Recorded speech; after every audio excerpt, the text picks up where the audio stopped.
तो आज हम लोग क्या पढ़ रहे हैं? एक्सपेरिमेंटल वन का part basic laws of chemical combination. और इस basic laws of chemical combination में हम लोग 6 लॉज की बात करेंगे। कुल 6 लॉज की बात करेंगे, जिसमें से पहला लॉ होगा लॉ ऑफ कंजर्वेशन ऑफ मास, जो कि काफी आसान है, सारे बच्चों को पहले से भी जानकारी है इसके बारे में। दूसरा लॉ आएगा लॉ ऑफ डिफरेंट प्रोपोर्शन। तीसरा लॉ आएगा लॉ ऑफ मल्टीपल प्रोपोर्शन। चौथा लॉ आएगा लॉ ऑफ डिस्ट्रीब्यूटिव प्रोपोर्शन। पांचवा आएगा लॉ ऑफ कंबाइनिंग वॉल्यूम। छठा आएगा एवोगाड्रोस। पहला लॉ जो कि लॉ ऑफ कंजर्वेशन ऑफ मास है, ये दिया था लेवोजियर ने। दूसरा लॉ ऑफ डिफरेंट प्रोपोर्शन, ये दिया था फ्रॉस्ट ने। तीसरा लॉ ऑफ मल्टीपल प्रोपोर्शन, ये दिया था रॉल्डस ने। चौथा लॉ ऑफ डिस्ट्रीब्यूटिव प्रोपोर्शन, ये दिया था रिचर्ड। क्वेश्चन पांचवा छठा साइंटिस्ट के नाम पे ही। हाँ बोलो बेटा, क्या बोलना है? बोलो सर। सर ये सब नियम कब दिया गया था? ये सब नियम कब दिया गया था? ये सब 1800 के लास्ट था, 1800 के लास्ट में, 1800 में कुछ है ना। ईयर्स से ज्यादा ईयर्स बहुत इंपॉर्टेंट नहीं था, इसलिए मैंने जानबूझ के ईयर्स पे फोकस नहीं किया। साइंटिस्ट का नाम इंपॉर्टेंट था बस। ईयर्स भी चाहो तो ईयर्स भी हम आपको दे देंगे ढूंढ के 1-2 मिनट में, क्योंकि ईयर में कंफर्म देना होगा ना हमको। ईयर इंपॉर्टेंट नहीं होता, इसलिए ईयर की बात आपसे नहीं करते। साइंटिस्ट कंजर्वेशन ऑफ मास 1744 में था सर। 1700 1800 ऐसे बहुत पहले का है। तो लॉ क्या लिखा? Some basic laws of chemical combination. तो क्या उस समय केमिस्ट्री का डेवलपमेंट था, बेसिक लॉज की बात होती है।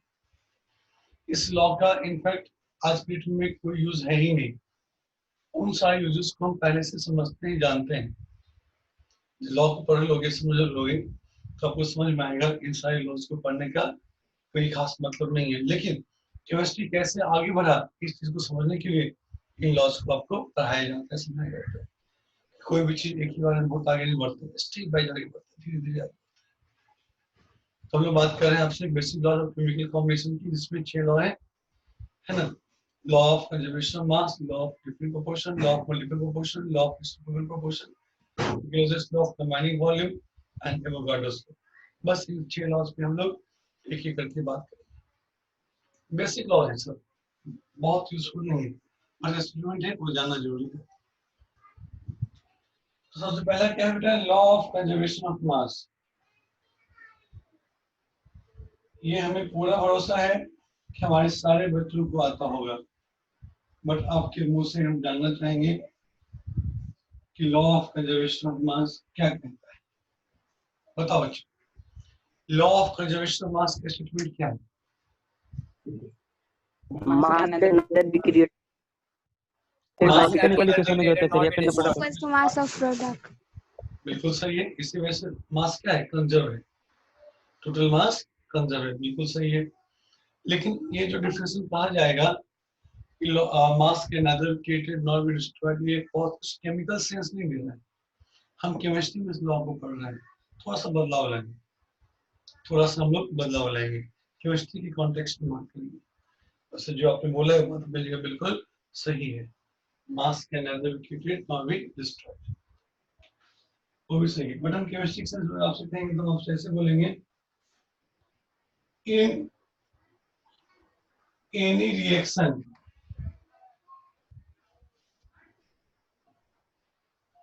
total mass before the start of reaction, total mass before the start of reaction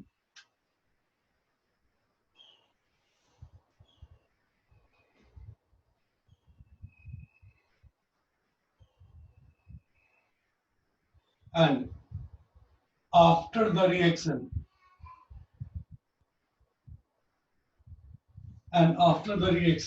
remains same. मास में कभी भी कोई चेंज नहीं होता, मास में कभी भी कोई भी चेंज नहीं होता, टोटल मास में कभी भी कोई चेंज नहीं होता। इसका लॉजिक आपके पास है, कैसे है? रिएक्टेंट से प्रोडक्ट बनता है, रिएक्टेंट प्रोडक्ट में कैसे बदलता है? वो एटम जो रिएक्टेंट साइड होते हैं वो रीअरेंज होते हैं, एटम जो रिएक्टेंट साइड होते हैं वो रीअरेंज होते हैं। जैसे पहले तो सेम एटम बाद में भी है, बट उनका कॉम्बिनेशन बदल गया। पहले वो किसी और एलिमेंट के साथ है, अब वो किसी और एलिमेंट के साथ है। कंपोजिशन बदलता है और कुछ नहीं होता है chemical reaction. Law of conservation mass क्या बोलता है कि किसी भी रिएक्शन में टोटल मास रिएक्शन से पहले और रिएक्शन के बाद सेम रहता है। इसी रिएक्शन को आप ऐसे ही बोल सकते हैं यानी केमिकल रिएक्शन, और ज्यादा बेहतर हो जाएगा, क्योंकि एक और टाइप का रिएक्शन होता है जो कि काफी कम होता है, उससे बोलते हैं न्यूक्लियर रिएक्शन। उसे क्या बोलते हैं? Nuclear reaction. और न्यूक्लियर रिएक्शन में फर्क पड़ता है थोड़ा सा, बहुत कम लेकिन फर्क पड़ता है। वहां पे मास एनर्जी में कन्वर्ट होता है। वहां जाने के बाद जो लॉ था पुराना वाला आपका, मास के अंदर कीटेड नॉन डिस्ट्रॉयड, वो 100% फॉलो नहीं होता। वहां पे हम ये बोलते हैं मास को हम एनर्जी में कन्वर्ट कर सकते हैं, मास को हम एनर्जी में कन्वर्ट कर सकते हैं। लेकिन जब हम केमिकल रिएक्शन की बात करेंगे तो यह बिल्कुल सही है, बट न्यूक्लियर रिएक्शन में ये चीज वैलिड नहीं होता। In nuclear reaction, law of conservation of mass is not here. Some mass here, some mass get converted into, here some mass get converted into energy. Nuclear reaction का सबसे भयावह part है energy का निकलना। यही reason है कि शहर का शहर तबाह हो गया था तब जब एटम बम गिरा था हिरोशिमा में, क्योंकि यहाँ पे बहुत ज्यादा अमाउंट में एनर्जी निकलता है, आसपास जितनी भी चीजें सबको जला के बर्बाद कर देता है। खैर, ये बेसिक बात आई यहाँ पे बेटा law of conservation of mass की। आप जल्दी से फोटो ले लो।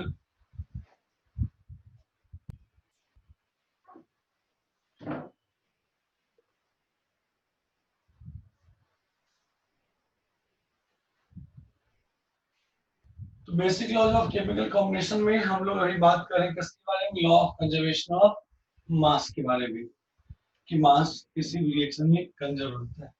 कहने का मतलब ये संरक्षित रहता है, मतलब ये जितना मास रिएक्शन से पहले था उतना ही मास रिएक्शन के बाद भी रहेगा। बट एक जगह इसका एक्सेप्शन देखने को मिलता है, वो क्या है? Nuclear reaction. Nuclear reaction case में मास कंजर्व नहीं रहता है, कुछ रिएक्टेंट का मास प्रोडक्ट में बदलता है एनर्जी के फॉर्म में भी। इस वजह से मास में कुछ कमी आती है, इससे हम बोलते हैं मास डिफेक्ट। अब न्यूक्लियर रिएक्शंस में पढ़ेंगे डिटेल में, खास करके फिजिक्स में 12th में। वैसे केमिस्ट्री में लोग कभी पढ़ा देते हैं, बट केमिस्ट्री का पार्ट ही नहीं, सिलेबस में नहीं है। तो हम लोग बात कर रहे थे बेटा law of conservation of mass की। लॉ ऑफ कंजर्वेशन मास क्या करता है? किसी रिएक्शन की बात करते हैं, इन अ रिएक्शन, किसी रिएक्शन की बात करते हैं, ए बी आपस में रिएक्ट किया, इसे सी और डी बना। इससे क्या बना? सी और डी बना। अब ए और बी आपस में कंबाइन किया, इससे क्या बना? सी और डी। इससे क्या बना? सी और डी। ए और बी आपस में कंबाइन किया, इससे क्या बना? सी और डी। अब यहाँ पे हम बात करते हैं आपसे। मान लो कि किसी रिएक्शन में स्टार्टिंग में कुछ मास इसका कुछ मास इसका था, ये आपस में रिएक्ट किए, फिर इससे प्रोडक्ट बना। तो मानते हैं कि इसका हमने 5 मोल लिया, इसका भी हमने 5 मोल लिया। इनिशियल में ये 0 था, ये 0 था, तो इसके 5 मोल इसके 5 मोल आपस में रिएक्ट कर गए, और इससे इसके 5 मोल इसके 5 मोल बन। तो हमें मोल की टर्म में रिएक्शन को बैलेंस नहीं करना है, हमें करना है किस टर्म में? मास की टर्म में। इस 5 मोल का कुछ मास होगा, इस 5 मोल का कुछ मास होगा, इन दोनों के मास का सम किसके बराबर होगा? 5 मोल सी के मास के और 5 मोल डी के मास के सम के बराबर। मतलब ये मास ऑफ ए रिएक्शन के स्टार्ट होने से पहले total mass before the start of reaction, reaction के स्टार्ट होने से पहले टोटल मास क्या होगा? मास ऑफ ए और mass of B, mass of A और मास ऑफ बी।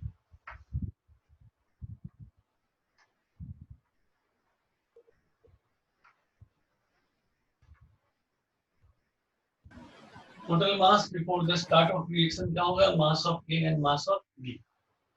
टोटल मास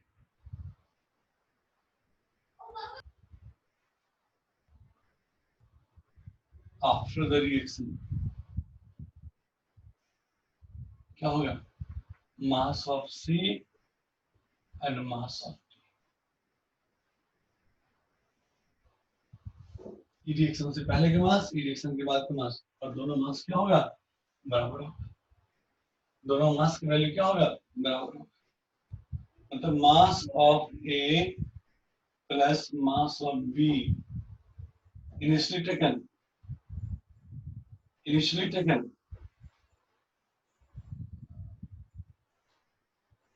और मास ऑफ सी और mass of D finally form.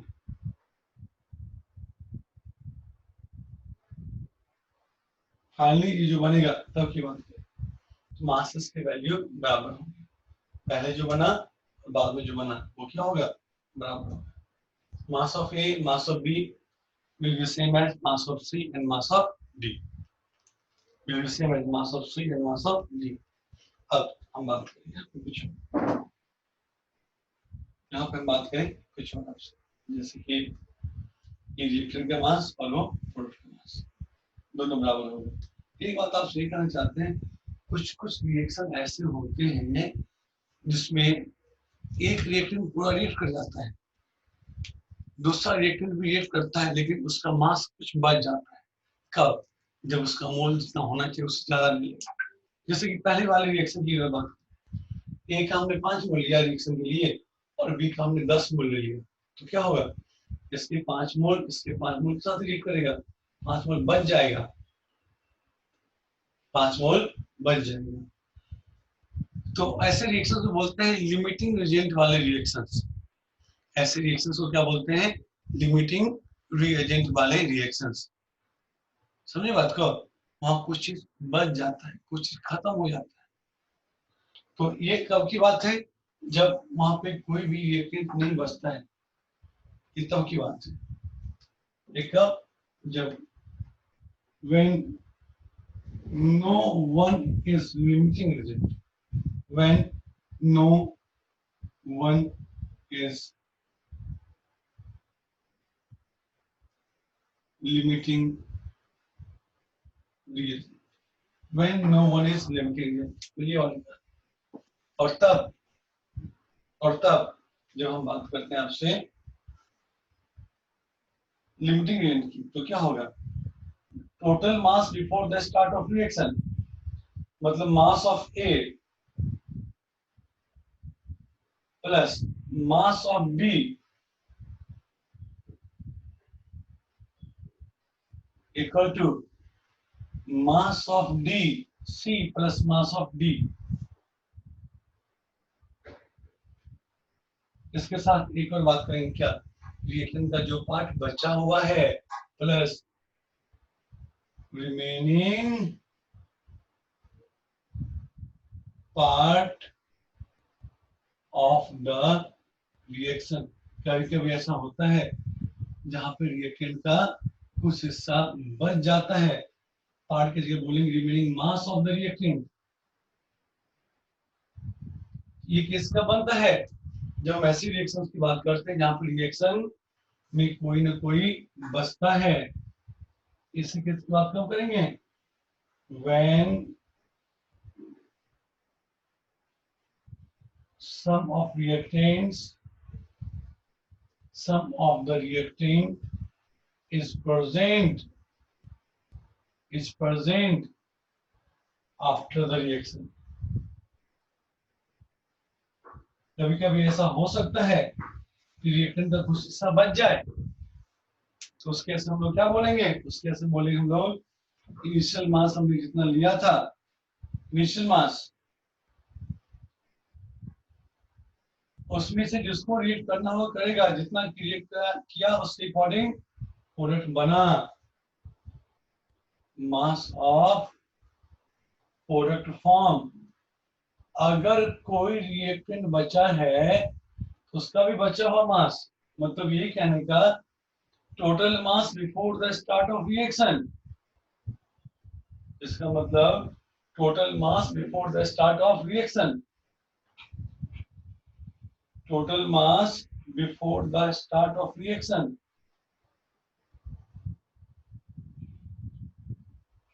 and total mass after the reaction and total mass after the reaction, ये क्या हो गया, same हो।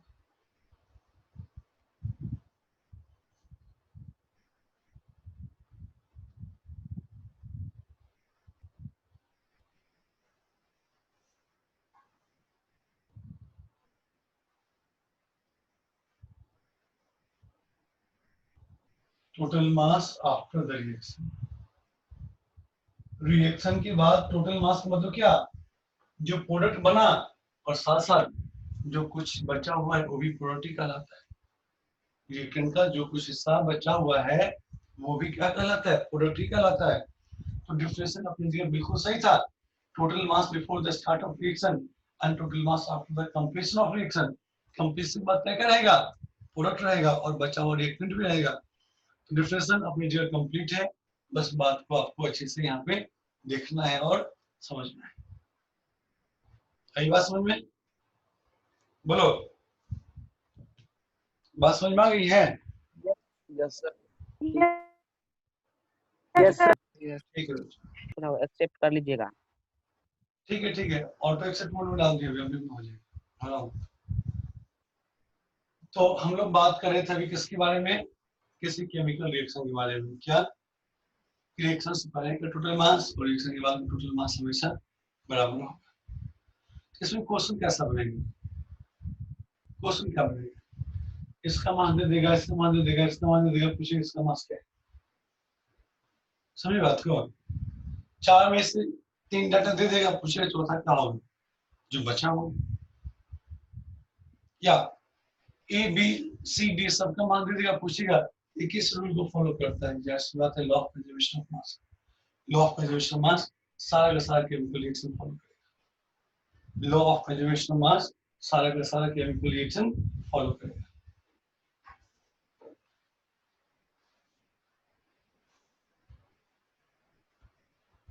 आपको इस आधार पे कुछ क्वेश्चन भी आज हम देंगे फोटो खींचने के लिए, ताकि ये सारे कॉन्सेप्ट आपके और भी बेहतर हो जाए। फोटो खींच के देंगे या लिख के देंगे, जैसा होगा मेडिसिन देंगे। हर एक क्लास में कुछ क्वेश्चन मिलते चलेंगे। बहुत दिन से सोच रहे थे बट कुछ कुछ काम में फंस जा रहे थे, अब काफी कुछ काम हमारा हो गया है मेनली क्लास रेजिमेंट को लेके। अब चीज बेहतर है पहले से, अब चीज पहले से बेहतर है। तो हम लोग आगे की बात बढ़ाए, इससे आगे क्वेश्चन देंगे इस पे आपको हम करने के लिए, फिर उसका डिस्कशन करेंगे हम आपसे नेक्स्ट क्लास में। अब बात करते हैं नेक्स्ट लॉ के बारे में। नेक्स्ट लॉ कौन सा है, लॉ ऑफ डिफरेंट प्रोपोर्शन या लॉ ऑफ कांस्टेंट प्रोपोर्शन।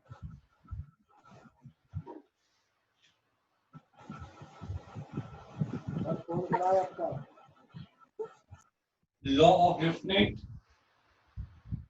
और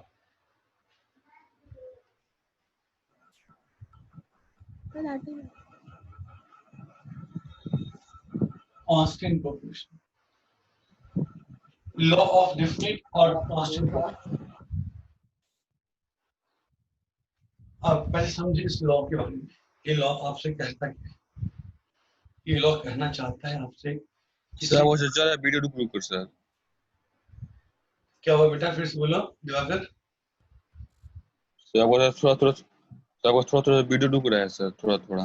नेटवर्क जैसे जैसे दिन बढ़ेगा दिक्कत होता है, लेकिन उम्मीद करते हैं एडजस्ट हो जाना चाहिए। 10 बज गया ना, डिस्टर्बेंस रहेगा तो क्या करोगे, इसी के साथ अरेंज करते चलते हैं। Yes sir. थोड़ा बहुत प्रॉब्लम तो रहेगा बच्चों को। चलो कोई बात नहीं, हम लोग आगे बढ़े। लॉ ऑफ डिफिनिट या कांस्टेंट प्रोपोर्शन की बात करते हैं। लॉ ऑफ कांस्टेंट प्रोपोर्शन में बात होगी किसी एक कंपाउंड की ही। फर्क क्या रहेगा? उसके सोर्स में, उसके मेथड ऑफ प्रिपरेशन में। फर्क कहाँ होगा? सोर्स में। फर्क कहाँ होगा? उसके मेथड ऑफ प्रिपरेशन में। क्या फर्क होगा? कि एक पार्टिकुलर सब्सटेंस बनाने की बहुत तरीके हो सकते हैं। खैर, वो तो बात हुई मेथड ऑफ प्रिपरेशन की, उससे मेरा लेना देना अभी नहीं है, थोड़ी देर बाद में। अभी बस इतना ही। लॉ ऑफ डिफरेंट प्रोपोर्शन कहते क्या है? Law of different proportion simply इतना ही करता है कि हम आपसे किसी एक खास कंपाउंड की बात कर रहे हैं, तो उस कंपाउंड में प्रेजेंट डिफरेंट कंस्टिट्यूएंट एलिमेंट्स के मास का रेशियो, उस रिएक्शन में प्रेजेंट डिफरेंट कंस्टिट्यूएंट एलिमेंट्स के मास का रेशियो हर केस में कांस्टेंट रहेगा, डिफरेंट रहेगा, फिक्स रहेगा। इसी बोलते हैं लॉ ऑफ कांस्टेंट प्रोपोर्शन। समझना बहुत ही आसान है, समझना आपके लिए बहुत ही सरल है, बहुत ही आसान। कैसे? उस पर हम बात कैसे समझना। अगर हम आपसे बात करें वाटर कंपाउंड, सर आपका कनेक्शन पुअर दिखा रहा है सर। थोड़ी देर वेट करो, ठीक हो जाना नो चाहिए। सर, आपका वीडियो मेरे में तो क्लियर आ रहा है सर। हाँ मेरे में तो आपका वीडियो क्लियर आ रेड रहा है सर। कनेक्शन दिखा रहा है सर। हाँ, कभी कभी पुअर भी आता होगा, रेड कनेक्शन। वो मिक्स होते रहता है। कहीं पुअर होगा, कभी ठीक हो जाएगा। नेटवर्क स्टेबल नहीं होता है हमेशा कहीं का भी। जब तक कि बहुत स्ट्रांग ना हो तब तक पता नहीं चलेगा कि थोड़ा घटा या थोड़ा बढ़ा। अब नेटवर्क जब सो आता है, कभी नेटवर्क बढ़िया होता है, कभी कभी नेटवर्क थोड़ी देर के लिए वीक भी होता है। ऐसा होता है, ऐसा होता है, हर जगह ऐसा होता है। आप लोग भी देखते होंगे कि हमारे इनसे बेहतर है, आपके पास से बेहतर है, और कभी कभी क्या होता है कुछ कम हो जाता है। आप मैं इनसे बेहतर होता है, फिर भी आपको सुनने में दिक्कत होता है, देखने में दिक्कत होता है। ये नेटवर्क इशू से चलता रहेगा। हम लोग, हाँ, जब लगातार प्रॉब्लम रहेगा 10 सेकेंड 20 सेकेंड या 1 मिनट से ज्यादा, तब बोलो, क्योंकि उससे पहले वो रिगेन कर लेता है। यूजुअली नॉर्मल केस में रिगेन कर लेता है। चलो कोई बात नहीं, वो सब पे बहुत ध्यान नहीं दो। ज्यादा दिक्कत होगा तब ध्यान देना। थोड़ा बहुत दिक्कत रहेगा, ऑनलाइन का कुछ लिमिटेशन है, हम स्टार्टिंग से कर रहे हैं आपको। कुछ पॉजिटिव पॉइंट्स है तो कुछ नेगेटिव पॉइंट्स हैं ऑनलाइन, ये सब नेगेटिव पॉइंट्स।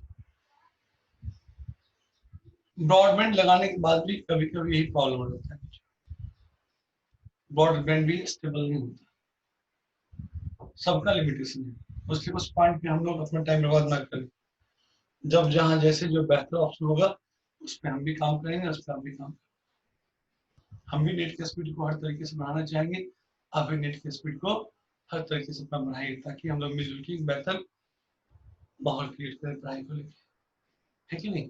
हम बोले आप सुने, आप बोले हम सुने, हम जो लिख रहे हैं वो आप लिखें, आपको दिखाने के लिए बोले तो आप दिखाएं, मिलजुल के चीज बेहतर कर लेंगे। चलो अब आगे की बात करें हम आपसे। लॉ ऑफ डेफिनिट या कांस्टेंट प्रोपोर्शन की बात कर रहे हैं आपसे। और ये लॉ क्या बोलते हैं, फिर से आपको बताएं, किसी पार्टिकुलर कंपाउंड के बारे में। हम आपसे बात स्टार्ट की थी वाटर के बारे में। अगर हम आपसे वाटर के बारे में बात कर रहे हैं कि वाटर में जो एलिमेंट्स है कौन कौन से, हाइड्रोजन है और ऑक्सीजन। तो हाइड्रोजन ऑक्सीजन के मास की रेशियो की अगर हम बात करें तो हम क्या बोलेंगे, H2 मतलब 2 ग्राम हाइड्रोजन, O1 16 ग्राम। तो इस वाटर के किसी भी सैंपल में हर 2 ग्राम हाइड्रोजन के लिए 16 ग्राम ऑक्सीजन हमेशा रहेगा। और वाटर है तो वहां पे हर 2 ग्राम हाइड्रोजन के लिए 16 ग्राम ऑक्सीजन हमेशा होगा। या और सिंप्लीफाइड फॉर्म में बोले तो ये बोलेंगे हम लोग कि वाटर के किसी भी सैंपल में हर 1 ग्राम हाइड्रोजन के लिए 2 ग्राम ऑक्सीजन जरूर होगा, 2 ग्राम ऑक्सीजन जरूर होगा। समझे बात को बेटा, ये जरूर होगा। Yes sir. इससे मतलब Yes, नहीं sir. है वाटर को हमने कहाँ से कलेक्ट किया है, रिवर से लिया है, लेक से लिया है, पॉन्ड से लिया है, सी से लिया है, लैब में प्रिपेयर किया है, डिस्टिल वाटर के सोर्स से लिया है, या नल से टैप वाटर लिया है या रेन वाटर है, स्नो से कन्वर्ट किया है, आइस से कन्वर्ट किया है, कुछ भी बात, कुछ भी पॉइंट, अगर वाटर है, सोर्स कुछ भी हो, मेथड ऑफ प्रिपरेशन कुछ भी हो, उससे मतलब नहीं है। अगर वाटर है तो उनके कंस्टिट्यूएंट एलिमेंट्स के मास का रेशियो हमेशा डिफरेंट होगा, कांस्टेंट। कंस्टिट्यूएंट एलिमेंट्स का मतलब समझते हो आप?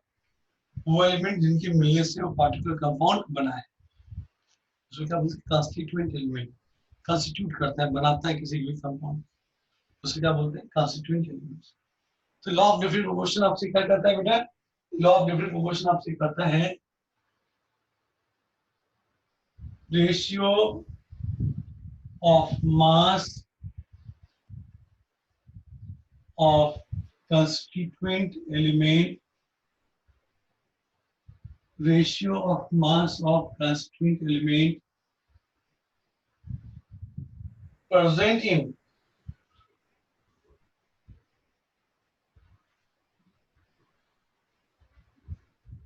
in a compound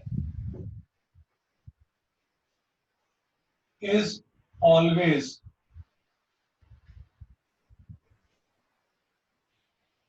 constant, irrespective of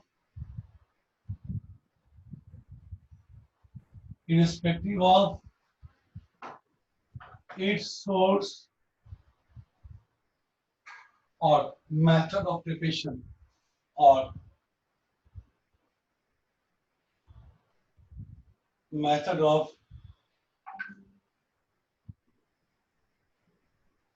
preparation. Ratio of mass of constituent element present in a compound always constant, yeah, always remains constant irrespective of its source or method of preparation of the compound. Always remains constant भी लिख सकते हैं।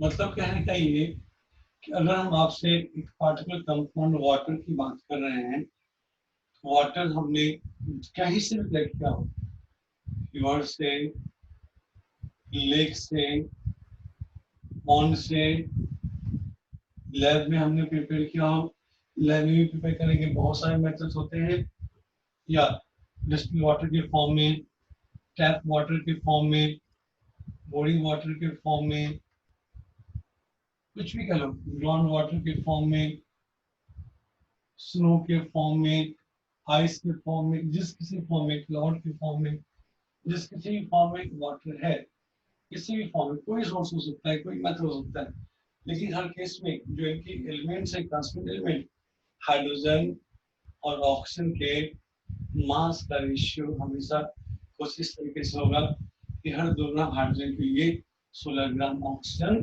Present होगा। इसका मतलब क्या? Ratio क्या बोलेगा हाइड्रोजन ऑक्सीजन का? हर 1 ग्राम हाइड्रोजन के लिए 8 ग्राम ऑक्सीजन, हाइड्रोजन के लिए 8 ग्राम ऑक्सीजन, हर 1 ग्राम हाइड्रोजन के लिए 8 ग्राम ऑक्सीजन। समझिए बात को बेटा? कांस्टेंट प्रोपोर्शन से क्या? कंपाउंड सेम है तो उसका प्रोपोर्शन, रेशियो हमेशा क्या होगा? कांस्टेंट होगा, डिफरेंट होगा, फिक्स्ड होगा। उम्मीद करते हैं अब इस लॉ को आप समझ चुके होंगे। ये लॉ बात करता है किसका? खास कंपाउंड का, सेम कंपाउंड का। अगर सेम कंपाउंड की बात करेंगे तो उसमें प्रेजेंट जो एलिमेंट्स होंगे उनकी मास रेशियो हमेशा क्या होगा? फिक्स्ड होगा, सेम होगा। कोई नया बात नहीं है, ये सब कुछ आप पहले से जानते हैं, बस लॉ के फॉर्म में आपको बताएगा, कुछ नहीं। मान लो कि आपसे बात हो रही कंपाउंड CO2 की।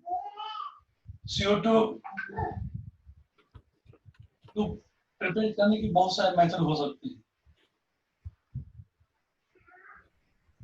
और भी मेथड्स पॉसिबल है, और भी मेथड्स पॉसिबल है।